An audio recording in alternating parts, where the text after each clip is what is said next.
Shalom a todos, Boker Tov, dia 62 de não fazermos Lashon Hara e fazermos Shmirat Lashon, vocês já sabem, né, desde o comecinho. É isso mesmo, nós estamos na sessão 2, parte 2, tá? Sessão 2, segunda parte, sobre as aplicações práticas. E nós tivemos nos últimos vídeos dando como exemplo estudantes, porque é assim que o Hafetz Haim está se posicionando aqui. Ele está colocando como exemplo os estudantes, os professores. Nós precisamos entender que isso é lá na época dele, mas que nós podemos trazer para os dias de hoje, sim.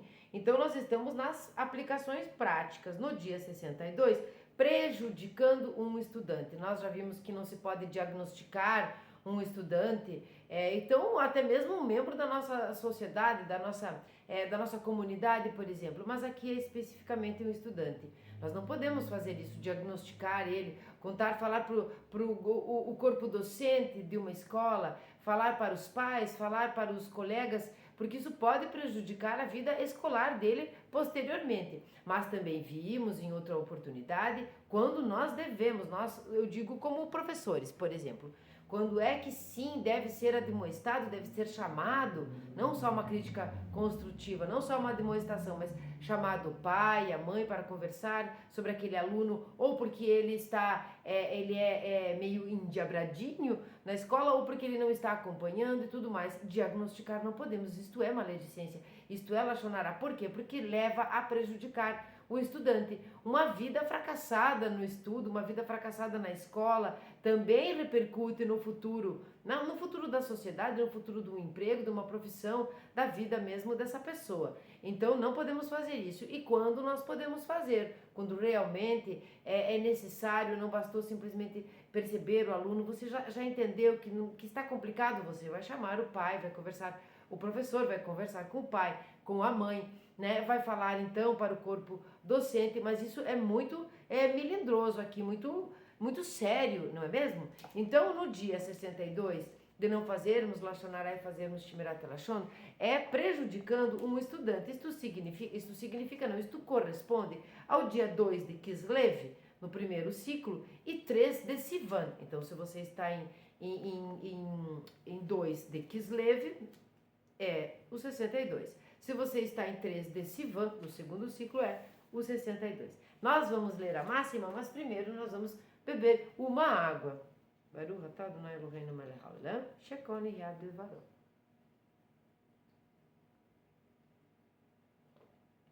Quando você vai assistir um vídeo aqui do canal, você já pode pegar uma aguinha, já pode pegar alguma bebida da sua preferência para fazer a bênção junto. E também se você não estiver fazendo, mesmo que você esteja, você aí da sua casa responde amém. Significa que você está concordando com o fato de eu abençoar, de eu pedir licença e fazer a bênção da água. Nós vamos ler agora a máxima.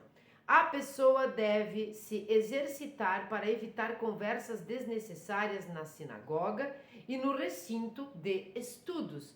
Então nós aqui na nossa realidade Bnei Noach, nós vamos entender se você tem uma sinagoga Bnei Noach, é isso mesmo. Se não, se você tem um grupo de estudos, então na sua comunidade, né, aquelas conversas desnecessárias na sua comunidade Bnei Noach e no recinto de estudos, no grupo mesmo de estudo.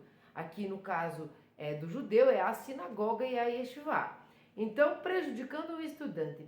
Por último, olha só, ele já está lá na frente, né? Falando dessa parte de prejudicar, de criticar, de demonstrar, né? De uma forma, seja ela construtiva ou não, o estudante. E, por último, um professor deve tomar cuidado para não causar danos desnecessários ao aluno. A Halahá permite que o professor bata numa criança por motivos educacionais. Então, aqui sim nós temos que entender muito isso. Não é admissível nos dias de hoje. E ainda bem que isto foi corrigido. Não é admissível. A Halahá permite que o professor bata numa criança por motivos educacionais. E o constrangimento também pode ser justificado se for para benefício do estudante. Aqui nós temos que entender algumas coisas. Em primeiro lugar, é que eu vou seguir exatamente cada dia dos ensinamentos do Rabino Israel Meir Kagan, do Hafetz Haim, dentro do seu livro Uma Lição a Cada Dia, aqui.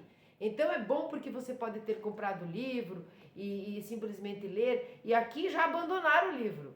Então nós vamos explicar, o vídeo vai te dar esta oportunidade de entender que é uma época a qual ele se refere, onde realmente existia a palmatória, bater na mão assim, né, da criança, ou enfim, eu acho que puxavam a orelha, faziam algumas coisas assim. Isso é inadmissível nos dias de hoje, tá? Isto já era inadmissível, deveria ter sido inadmissível naquela época, mas faz parte da Allahá. Porque o entendimento aqui é que a escola era realmente educativa também nos modos, no comportamento da criança, do estudante. Então ela era uma extensão da família até mesmo neste lado, neste objetivo. Isto não acontece mais e muito pelo contrário. Além disto ser um absurdo, nós precisamos trazer esta modificação para dentro da nossa própria casa. Então, se você tiver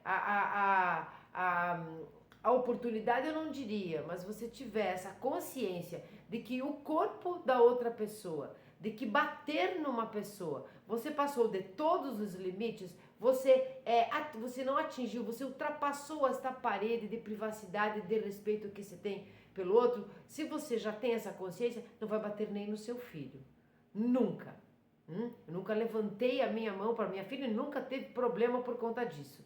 Então nós podemos ensinar crianças, adolescentes, pessoas a serem pessoas menos violentas e terem uma autoestima, realmente uma autoestima boa. Alto e alto de alto, de uma alta autoestima. Uma autoestima de verdade positiva. Porque não se admite bater numa pessoa, então nós precisamos entender isso. Essas cositas. Uma, que isto é muito antigo. Outra, que isto não pode mais acontecer, não deve. Mesmo que a Allahá continue no mesmo lugar escrito onde está, ou não, isto não acontece, isto não deve acontecer, e isto foi corrigido a partir dos anos, dos tempos, da própria convivência, das pessoas, umas com as outras foram delimitando, determinando espaço de cada um e tudo mais. Então hoje, você tira o aluno da sala de aula, você, aí sim, chama alguém, sei lá, mas você jamais bate em alguém, muito menos num filho de outra pessoa. E isto se estende a você, aluno, que não tem absolutamente direito nenhum de bater no seu professor, no seu mestre, e o mestre no seu discípulo, onde que já se viu? Então temos que colocar nos dias de hoje como um alerta para entendermos que isto era do passado e que nós vamos tirar coisas boas disso. Sim, nós aprendemos com os acertos das pessoas, dos outros e das leis, e nós aprendemos com os erros também. Isto não é admissível. Vamos deixar claro isso, né? Então, e o constrangimento também pode ser justificado se for para benefício do estudante. O benefício do estudante, nós já vimos nos outros dias onde é que ele está. Ele vai passar pelo estudante, ele vai chegar no pai e a mãe, aí começa, então, o corpo docente e tudo mais. Isto é inadmissível, mas nós precisamos ler e conhecer como era o entendimento, até porque existia um respeito muito grande entre professor e aluno, mas isto era viável, não é mais. No entanto, na atual era de insolência, a punição corporal na primeira infância já ensina a violência no lugar da disciplina e deve ser avaliada cuidadosamente. Vejam que, embora seja muito antigo, o Hafetz Haim já era muito não só moderno, mas consciente de que a insolência que é respondida, como ele coloca aqui, colocada, substituída a insolência no lugar da disciplina, vai transformar pessoas violentas e isso não é bom, isto é negativo, não é positivo, então temos que avaliar isso cuidadosamente. Nós já avaliamos, estamos vendo uns batendo nos outros aí, mas é por outros motivos dentro da sala de aula, e isso é um absurdo, tem que terminar, na verdade, né?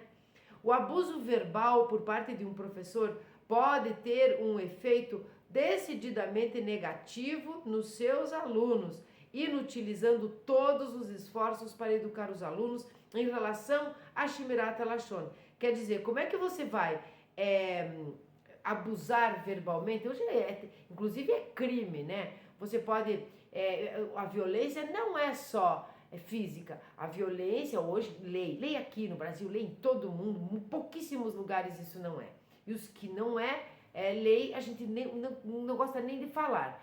Por quê? Porque hoje sim é lei. Existe a violência física e a violência moral. Você não pode verbalmente ofender uma pessoa. Isto é lachonará do último grau. Ofender em frente aos outros e principalmente seu próprio aluno, aquele a qual você tem que ser mestre. E isto é recíproco, ok? Isto é recíproco. Ninguém aqui está defendendo aluno baderneiro que quer quebrar tudo porque viu não sei o que na televisão, porque é violência, porque eu sou mal. Não, isso não existe, não pode mais existir, tá? E ele está aqui defendendo o não uso da violência, o não uso nem de palmatória, nem de coisa nenhuma, nem de castigo, sabe? Nós estamos aos pouquinhos chegando para que ele possa chamar o pai e a mãe e conversar com o diretor. Em qualquer situação em que o constrangimento ou a punição física possa resultar do relato do professor a outras pessoas sobre o problema do aluno, ele poderá fazê-lo somente se as consequências forem necessárias para o crescimento e o desenvolvimento do aluno. Então aqui nós vamos arrancar do texto a punição física, né? Porque ele está dizendo tudo bem, se caso isso realmente for para o desenvolvimento, mas nos dias de hoje e no próprio pensamento do Hafetz Haim, quem tem que fazer isso é em casa ou não. Nós queremos dizer que nem em casa, nós precisamos aprender a dialogar uns com os outros. Uns com os outros. Você não bate num filho, um filho não bate em você. Você não bate num aluno, um aluno não bate em você. Não é esse o objetivo. Se você não se aguenta e é uma pessoa violenta, vai dar soco na parede, vai fazer um treinamento, vai fazer um boxe, muay thai, jiu-jitsu, qualquer outra coisa. Krav Maga, por que não? Aí já fica bem... Vai socar o travesseiro, não uma pessoa, não o seu semelhante, né? Bom, então ele vai continuar e pode fazê-lo somente com quando as consequências forem necessárias para o crescimento. Nunca é, tá? Como mencionamos antes, lá no dia 26. Os professores também devem levar em conta os efeitos a longo prazo de relatar ou registrar informações negativas sobre o aluno. Quer dizer, além de não ter que bater coisa nenhuma, você precisa avaliar muito bem as consequências que vai ter a admoestação, quanto você pode prejudicar a vida futura mesmo de uma pessoa. Começando dentro da escola. Então isso é inadmissível, aqui é ponto final, sabe? Ponto final. Isso é inadmissível nos dias de hoje, está se batendo na sala de aula. E está acontecendo muito, isso é terrível. É como se nós estivéssemos retrocedendo, né? Retrocedendo. Às vezes as pessoas pensam, mas se eu não estou evoluindo como pessoa, então de repente eu estou parado. Não, você não está parado, você está regredindo. Regredindo. Teve um tempo atrás que eu vi na mídia, eu ando pelo Instagram por conta do canal, não ando nos outros, mas no Instagram sim. E eu vi, não sei se a gente chama de meme, como é que a gente chama lá, mas enfim, um post, acho que é, dizendo assim, a mamãe deu isso, deu aquilo, tem um desenho, né, uma animação que eu gosto muito. Ele está no supermercado, eu acho, a criança com a mãe, uma criança chatinha, aquelas que choram, se jogam no chão, faz aquele escândalo, um mico para a mãe, para o pai, aí a mãe não tem limite, o pai não sabe limitar, essas coisas que não é da minha alçada, é uma coisa muito psicológica, de psicanálise, tem que estudar o pai e a mãe para entender por que aquela criança está gritando, se jogando no chão, infernizando a vida de quem está em volta ali, que tem que ficar aguentando e escutando uma criança mal educada. Então nós deveríamos fazer uma psicologia, mas é com o pai e com a mãe? Alguma coisa está errada na base? Eu não sei o que, mas alguma coisa está. Aí depois a gente conversa com a criança, eu não sei. Mas enfim, eu vi esse meme, ele estava no supermercado e a mãe estava dando de tudo, dando isso, dando aquilo, dando de tudo, de tudo, de tudo. E ele pedindo. E chorando e gritando. Aí ela disse assim, já desesperada, tá, meu filho, mas o que mais você quer que eu te dê? Ele olha para ela com aquela cara de pidão, de filhinho pequeno e diz, limites. Eu quero que você me dê limites.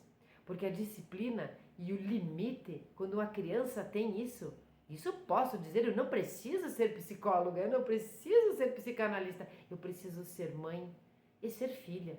E saber como é que funciona. Quando o nosso pai e a nossa mãe nos impõem limites amorosamente, jamais toca em nós, jamais bater numa criança, jamais. Quando você impõe limites, como é que você se sente?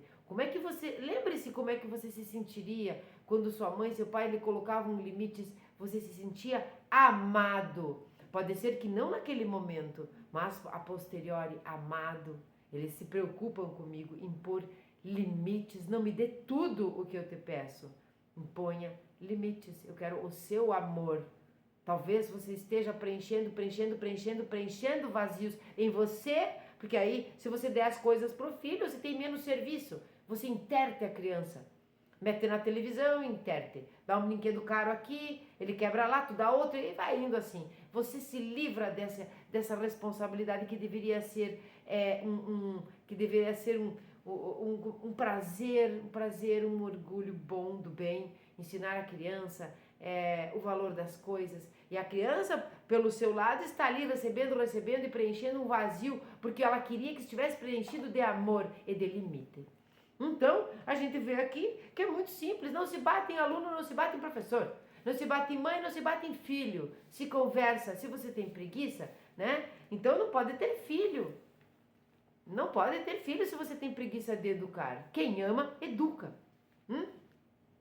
Bom, esse foi o Lachonará, então, que me empolguei um pouquinho, porque eu não gosto muito desse negócio dessas crianças que se jogam no chão. Crianças, vocês aí que se jogam no chão, parem com isso.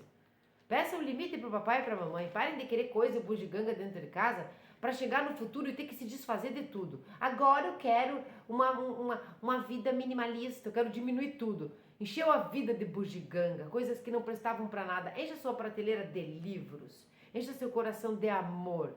Tenha paciência com seu filho. Quando for conversar com seu filho, não fale de cima para baixo, como se você fosse superior nesse sentido. Você não é superior assim. Você é, hierarquicamente, aquele que educa. Abaixe-se. Chegue no nível da criança. Fale docemente. Fale energicamente se for preciso, mas nunca com raiva, porque aquela ali é um ser que você ama. E vocês, professores, se não amam os alunos, pelo menos gostem deles. Porque é por isso que existem professores, porque existem alunos. Existem alunos porque existem professores. Somos seres interdependentes em todas as esferas da nossa vida. Todas. Então agora nós vamos falar aqui no conselho saudável. O Rafetz Haim, querido, vai dar conselhos saudáveis. Conselho saudável. A parte direita do livro do dia 62 de não fazermos Lachonará e fazemos Shmirat Lashon. Conselho saudável. Eu ofereço o seguinte conselho a todo aquele que quiser guardar a sua língua de falar o que é proibido. 2 pontos. Habitue-se a evitar entrar em qualquer conversa enquanto estiver num Beit Midrash. Num Beit Midrash. Quase que eu disse que era o Santo dos Santos. Num Beit Midrash. Beit Midrash, nós estudamos lá no Talmud Essencial, significa a sala de estudo. Tá? Então, quando estiver dentro da sua sala de aula. Ou num Beit Knesset. Também vimos lá que é a sinagoga. Vimos isso no Talmud Essencial. Os benefícios desta prática são muitos e ele vai nominar 4 grandes benefícios. O primeiro benefício: cumpre-se a grande mitzvah de mostrar respeito pela grande santidade desses lugares, a sala de estudo e a sinagoga. No nosso caso, o grupo de estudos e a comunidade, seja ela uma sinagoga, Bnei Noach ou não. Lugares santos, tá? E aí ele vai ter uma nota de rodapé muito importante que diz: a Torá diz, observa os meus Shabbatot, sábados, né? Shabbat no plural. Shabbatot e reverencia o meu santuário. Eu sou Hashem. Isso está em Vaikra 26:2. A condição da sinagoga e da sala de estudo como santuários em miniatura exige a reverência correta. Em relação às sinagogas, não podemos nos comportar com leviandade, não podemos comer nem beber nelas, nem podemos enfeitar-nos, nem andar em volta, nem entrar no verão para fugir do calor ou na temporada chuvosa para fugir da chuva. Isto está em Megilá 28a. Em leviandade inclui-se a conversa mundana, como assuntos de negócios, por exemplo. Aí você vai ver lá, tem aqui escrito Vide Shulchan Aruch, tá? Orach Haim. O Shulchan Aruch nós sabemos que é o Código de Leis judaico. Não entre numa sinagoga porque está chovendo lá fora e a sinagoga está aberta e agora eu vou entrar para correr da chuva. Não entre na sinagoga porque lá tem um ar-condicionado bem gostoso e você está passando muito calor na rua. Isso é uma metáfora, uma analogia. Não entre lá só porque não tem o que fazer. É lugar de estudo e lugar de prece. Eu achei maravilhosa essa notinha aqui do rodapé.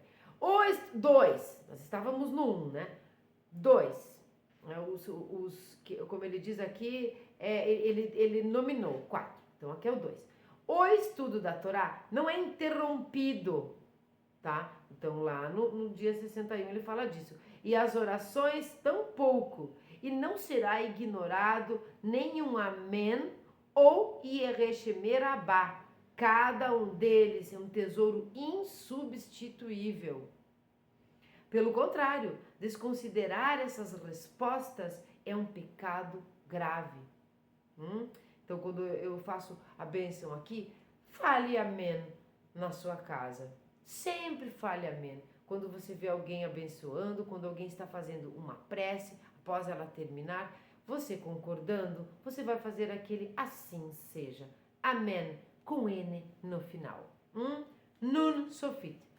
Terceiro, o judeu típico passa aproximadamente 4 horas por dia no Beit HaKnesset, que é a sinagoga, não esqueçam, Beit HaKnesset, para as 3 orações diárias. Este número leva em conta o fato de que a maioria das pessoas permanece na sinagoga. Ele explicou isso, né? Estudando e rezando em particular, durante certo tempo após o término da oração.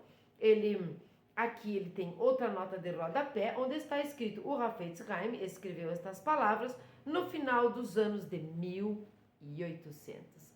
Olha que beleza nós compreendermos de quando nós estamos falando. Nós estamos em 2024 no calendário gregoriano. E aqui ele falou essas palavras em 1800. Então nós precisamos entender isso. Elas passam mais 2 horas no Beit HaMidrash estudando a Torá, um total de 6 horas, ou 1/4 de cada período de 24 horas. Portanto, aquele que escrupulosamente evitar manter conversas fúteis nos locais do serviço divino terá a certeza de ter passado pelo menos 1/4 parte de sua vida nesta terra, ocupado no estudo da Torá e das orações, tendo evitado todas as formas de fala proibida. Aqui, com tudo que ele disse, o tempo na sinagoga, das 3 rezas, o tempo estudando, ele fez um número aqui, uma conta aqui de 6 horas.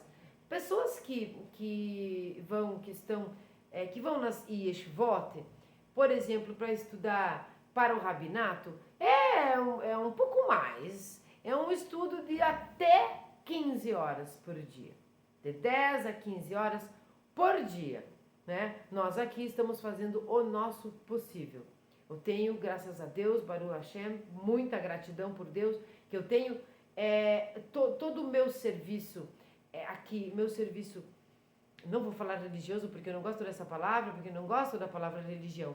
Todo o meu estudo para Hashem, todo o meu estudo da Torá, todo o meu serviço às divindades, a divindade, desculpe pelo S, porque não temos deuses. Eu tenho muito tempo para isso. O meu trabalho, o meu emprego, a minha profissão ela me dá essa oportunidade. O lugar onde eu estou agora me dá essa oportunidade. E quando eu estou trabalhando, fazendo outras coisas, e eu posso, entre um trabalho e outro, entre uma obrigação do dia e outra, do nosso dia cotidiano mesmo, da nossa vida social, da nossa vida familiar, eu dou brechas que tem, eu estou lendo a Torá, eu estou estudando algum livro, eu estou assistindo a algum vídeo edificante nesse sentido, que me ajude a melhorar, eu estou sempre envolvida. Então essas 6 horas por dia não são consecutivas, mas eu tenho mais do que 6 horas por dia. Então nós podemos fazer, sendo esposa, sendo mãe, sendo profissionais. Nós podemos fazer isso em 2024. Até porque essa tecnologia dos vídeos não existia. Você pode ter comprado o livro do Hafetz Haim, como eu disse antes, e ter preguiça de ler. Tem gente que faz isso. Você pode ter comprado, leu, mas não gostou ou do que leu, ou não entendeu. Você tem a oportunidade aqui de estar no canal e eu te explicar na minha altura, aqui no meu entendimento, que é tão básico quanto o seu, mas eu estou tentando fazer isso por nós. E a gente troca aqui então uma ideia, porque os comentários são feitos para isso. Você pode fazer perguntas, você pode criticar, você pode se beneficiar, e eu tenho certeza absoluta, aqui realmente eu tenho certeza absoluta, que se treinarmos, como o Hafetz Haim diz, sem conversa mundana, sem conversa frívola, à mesa, na sinagoga e no momento de estudo, sem ficar com embates e sim conversar sobre a Torá, sem fofoquinha, sem maledicência, julgando o outro favoravelmente, de preferência nem saindo pela boca, pensando que você não pode prejudicar o outro, que você não tem direito de chegar fisicamente e bater em alguém, todas essas coisas que há 62 dias nós estamos aprendendo, fora os 6 ou 5 vídeos que vieram antes sobre o Hafetz Haim, eu tenho certeza absoluta que a sua vida muda. Não tem como não mudar. Eu já disse aqui anteriormente, você está pesando 60 quilos? Treina um mês inteiro. Um mês treina, afinco, direitinho, faz as coisas certas. Se sinta um pouco culpado se fizer Lashon Hara nesse tempo. Corrija isso, fez de manhã, faz Shmirat Lashon na tarde, se corrija, vai se policiando, ajudando o entorno, tudo fica tão bom que você volta depois de um mês lá na farmácia, se pesar lá na balancinha, a mesma que você tinha pesado antes, claro, para não dar erro, que você está mais leve. Esta é uma metáfora, mas talvez nem tanto, porque quando nós somos maledicentes, fofoqueiros, ruins, nós também temos muito desejo e prazer em abundância na comida, então nós acabamos pesando mais. Seja leve dentro, seja leve na cabeça, seja leve no coração, seja leve no corpo, no corpo. 4 agora, 4. Tendo se habituado para evitar conversar durante essas 6 horas, ele está nas 6 horas, tá? Tornar-se-á relativamente fácil evitar falar Lashon Hara no resto do dia. Mais uma verdade do Senhor Rabino Israel Meir Kagan de Eliade, o Hafetz Haim, de abençoada memória. Mais uma verdade, estou procurando uma coisa aqui. Mais uma verdade que não tem, ele não é de Eliade, tá? Ele é de Radim, foi por isso que eu fui corrigir aqui, porque ele é Rabino Israel Meir Kagan de Radim, não de Eliade. Quem é de Eliade é o Alter Rebbe, que eu gosto tanto, cheguei a confundir os lugares, de onde é que eles são. Ele era de Radim, de Radim na Polônia. Deixa eu ver se é na Polônia, para não falar outra bobagem. Sim. Bom, esse foi o dia 62 de não fazermos Lashon Hara, fazemos Shmirat Lashon, muito compreendido, palavras ditas em 1800. Um homem muito sensato, muito estudioso. Realmente os relatos sobre o Hafetz Haim é que ele era muito fofo mesmo, muito buscado, muito procurado, muito generoso, muito humilde, que ele era um grande sábio da forma correta, sobre a forma correta de nos comportarmos através da fala, para nós atingirmos, sim, uma redenção próxima. Esse próxima pode estar na sua cabeça, nos 7.000 anos, pode estar na sua cabeça daqui milhões de anos, pode estar na sua cabeça até mesmo em outra reencarnação, pode estar o que for na sua cabeça, é em busca de redenção, é em busca do mundo vindouro, é em busca da nossa perfeição, o máximo que nós pudermos, que nós estamos nessa vida, é consertando. Então, ele foi uma pessoa que estudou a sua vida sobre essas coisas.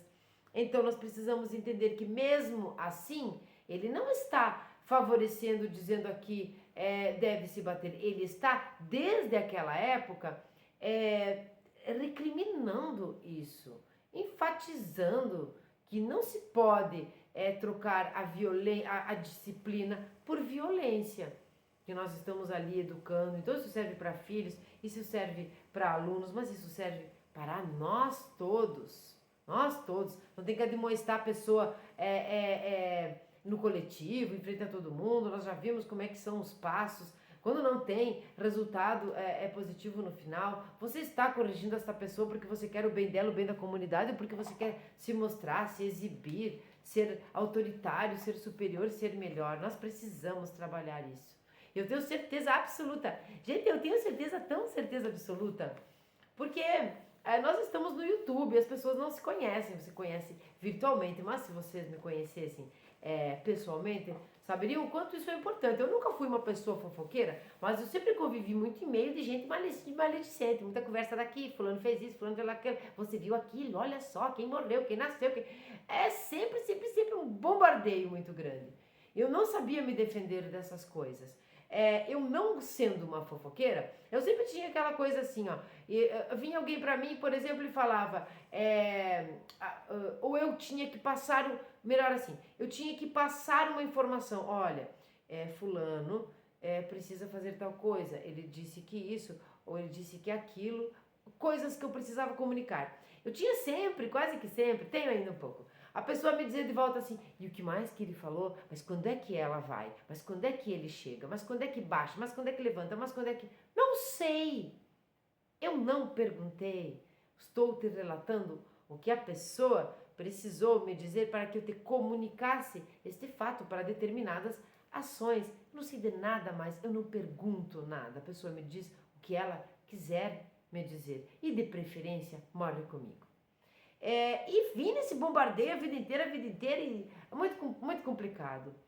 Então, com certeza, obviamente, muitas vezes eu fui cúmplice do Lachonará, porque você fica ali, a pessoa fica no vácuo, você também fica no vácuo.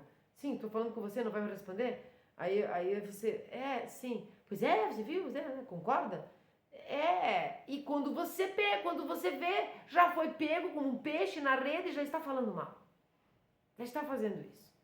Isso estava me incomodando por muitos anos. De repente eu encontrei uma maneira de treinar isso, de admoestar de forma crítica, construtiva, sem ficar com medo de perder a amizade da pessoa. Eu percebi que cobra não anda com peixe, peixe não anda com cobra. Eu percebi que quando a amizade ela é verdadeira, os objetivos são parecidos ou são os mesmos, nós vamos nos encontrar com essas pessoas.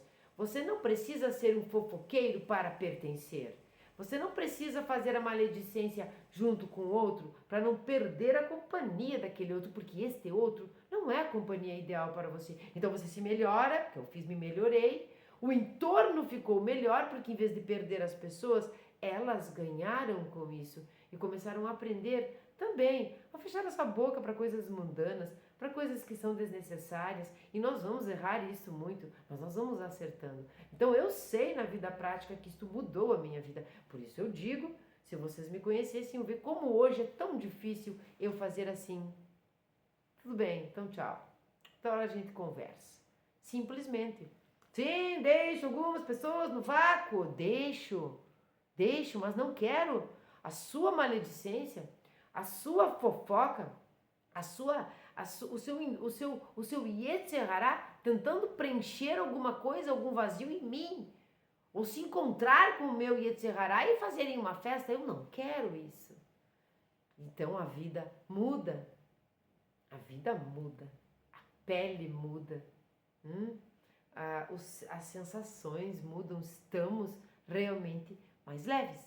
Dia 62 de não fazermos Lachonará, de fazermos Shemirat Lashon, e aproveitando coloca a língua dentro da boca e as suas mãozinhas no bolso. Não se bate em ninguém, não se toca no porta-joias de ninguém com violência, jamais. O nosso corpo é o nosso utensílio, é o único utensílio que temos, é o recipiente que temos para receber toda a luz de Hashem, para recebermos, para deixarmos que viva como uma inquilina nossa alma no nosso corpo. Então nós não temos o direito de atingir, de machucar, de agredir o físico do outro, o recipiente do outro. Quando as pessoas falam assim, depois que a gente se decepciona já era, que nem um vaso que quebra, não tem mais, você pode colar os caquinhos, nunca será o mesmo. É assim na nossa vida com os outros. Quebra tudo o outro, quebra generalizando e quebra mesmo. E quer consertar depois. Quem você conserta sendo um agressor? Como você se conserta sendo alguém que bate ou alguém que apanha? Como há o conserto aqui? Aqui há dores. Aqui pessoas ficam se machucando. Então, se a língua já é felina, não felina não, porque eu amo os felinos, eu nem sei por que disse isso. A língua, que é essa faquinha de 2 legumes aqui, de 2 gumes, essa língua é nervosa. Imagina quando a língua resolve colocar os braços, as pernas para agir, todo mundo fica se estapeando. Eu estou te corrigindo, batendo em você. Onde já se viu uma coisa dessa? Onde já se viu? Bom, vamos ler um salmo? Vamos dizer tchau? Essa foi uma lição boa para o dia de hoje, não foi? Foi uma lição ótima para o dia de hoje. Vamos lá, vamos nos tratar com amor. No mínimo, se não tiver amor por aquela pessoa, então vai amar todo mundo que anda na rua. Isso é numa forma geral. Vai lá e se ama um pouquinho. Quando você se amar um pouquinho, você já vai começar a olhar para o outro de uma maneira mais amorosa. Que primeiro vem nós, precisamos nos amar para poder passar isso para o outro. Precisamos fazer nós Shemirat Lashon, para que o outro veja nós fazendo Shemirat Lashon e faça igual. Melhor ficar 2 mudos assim, por exemplo, 2 mudos que não conversam coisa nenhuma, do que um monte de palavras jogadas ao vento, um monte de flecha bumerangue que só faz mal para todo mundo. Já me estendi demais. Salmo 51. Ao mestre do canto, um salmo de Davi, composto quando o procurou o profeta Natã após sua união com Batseba. Concede-me tua graça, ó Deus, conforme tua benevolência, e por tua imensa misericórdia apaga minhas transgressões. Purga-me completamente de minha iniquidade e purifica-me do meu pecado. Pois reconheço minha transgressão e ante mim está sempre meu pecado. Contra ti pequei e ante teus olhos pratiquei o mal. Portanto, fundamentadas são tuas palavras e justificada tua sentença. Em iniquidade nasci e em pecado me concebeu minha mãe. Tu buscas a verdade que se esconde no íntimo, traz-me sabedoria ao âmago de meu coração. Asperge-me com hisopo, até que eu me purifique. Lava-me, até que eu me torne mais alvo que a neve. Faz-me novamente ouvir sons de alegria e regozijo, para que possa exultar meu corpo ao quebrado. Volta a tua face de meu pecado e apaga todas as minhas iniquidades. Ó Eterno, cria em mim um coração puro e renova a integridade no interior de meu espírito. Não me afastes da tua presença, nem retires de mim o espírito da tua santidade. Rejubila-me novamente com tua redenção e sustenta-me com tua generosidade. Aos ímpios ensinarei teus caminhos e aos pecadores a ti hão de retornar. Salva-me do pecado de sangue derramado, ó Eterno, Deus da minha salvação, para que minha língua possa cantar exaltando tua justiça. Deus, abre meus lábios e minha boca proferirá teu louvor. Tu não desejas sacrifícios, pois do contrário eu os ofereceria. Nem te comprases com oferendas. O verdadeiro sacrifício ao Eterno é o coração contrito. O Eterno jamais desprezará um coração angustiado e pleno de arrependimento. Que te regozijes em fazer o bem a Sion e edificar as muralhas de Jerusalém. Comprazer-te-ás com sacrifícios sinceros e oferendas e holocaustos trazidos a teu altar. Shalom a todos, tenham um maravilhoso dia. Até uma próxima oportunidade.